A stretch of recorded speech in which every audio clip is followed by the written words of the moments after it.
મિશ્રાજીએ માફી કેમ નહીં માંગી? માફી માંગવા જોઈએ, એક વારની 1000 વાર. એ અમારી મા બેન છે. કેમ આદિવાસી દીકરી છે એટલે માફી માંગવાની શરમ આવે? શરમ આવે છે તો પછી રાજકારણ છોડી દો ને તમે. મારા વલસાડની જનતા જાગે અને આવા લુખાચટોને બીજી વાર મત આપવાની જરૂર નથી.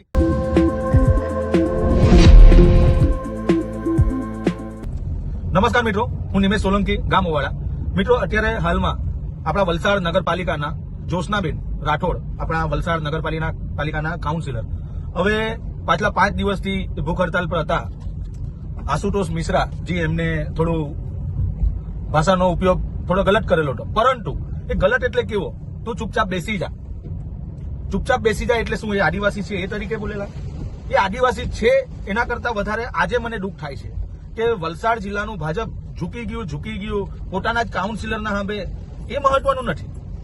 મહત્વનું એ રહેવા જોઈતું હતું કે આશુતોષ મિશ્રા પોતે એક આદિવાસીની દીકરીને આવીને માફી માંગે, એને સસ્પેન્ડ કરે, એને જે કંઈ બી કરવું એ કરી શકે. ભાજપ છે એ દેખાડો તો કરશે જ. આપણે અગાઉ પણ ઘણા સમય પહેલા પણ જોયું હતું કે એક મીડિયાકર્મીના માલિક એ કોંગ્રેસના કોઈક નેતા સાથે કંઈક એવી રીતે વાદ વિવાદ થયો હતો અને એમને કંઈક સસ્પેન્ડ કર્યા હતા. અત્યારે હાલમાં ફરી પાછા હોદ્દા ઉપર જ છે. એટલે આ તો ચાલતું જ રહેવાનું છે કે ભાઈ અમે આમ છે ને તમે તેમ છો. પરંતુ કહેવાનો ભાવાર્થ છે આદિવાસીની દીકરી છે એટલે મિશ્રાજી નહીં આવ્યા. અગર મિશ્રાજીના સમાજથી જ કોઈ હટે તો આવતે. એટલે ખાસ કરીને વલસાડ જિલ્લાની પબ્લિકે નોંધ લેવાની જરૂર છે, તમામ વલસાડ જિલ્લાની પબ્લિકે. કેમ કે વલસાડ જિલ્લામાં બહુમતી અને દક્ષિણ ઝોનની બહુમતી આદિવાસી સમાજની છે ને આદિવાસી સમાજની દીકરી પાસે માફી માંગવામાં નથી આવી. એને સાંત્વના આપવામાં આવી છે કે બેન તમે ઉપવાસ તોડી નાખો. આમ જોવા જાય ને તો ગઈકાલે આઈબીના રિપોર્ટ ઉપર ગયા. જિલ્લા પ્રમુખને જે દાટ પડી છે, જે ફટકાર પડી છે શબ્દની, એ પણ અમને ખ્યાલ હોય છે. એવું નથી કે અમને ભાજપમાં શું થતું ખબર નથી પડતી, પરંતુ કહેવાનો ભાવાર્થ એટલો છે આદિવાસીની દીકરી છે એને બહેલાવીને ફૂસલાવીને જે તમે જે અત્યારે હાલમાં પાણા કરાવે બહુ સારી વાત છે. પરંતુ દુઃખ એ વાતનું છે કે મિશ્રાજીએ માફી કેમ નહીં માંગી? માફી માંગવા જોઈએ, એક વારની 1000 વાર. એ અમારી મા બેન છે ને આવનારા સમયમાં અમે લોકો બહાર નહીં નીકળવા માંગીએ ને કે આ ભાજપનું હતું ને આનું હતું ને તેનું હતું, એનું રીઝન બી આ છે કે અમે જોવા માંગીએ છીએ.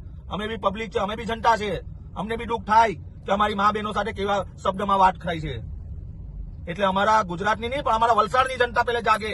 કેમ કે અત્યારે હાલમાં સમસ્યા આપણા સમાજની દીકરી આપણા વલસાડની છે, નહીં કે બાજુના જિલ્લાની છે. પરંતુ સમાજ એ સમાજ આખા ભારત દેશનો સમાજ કહેવાય. કોઈ એક વ્યક્તિનો સમાજ નથી હોતો.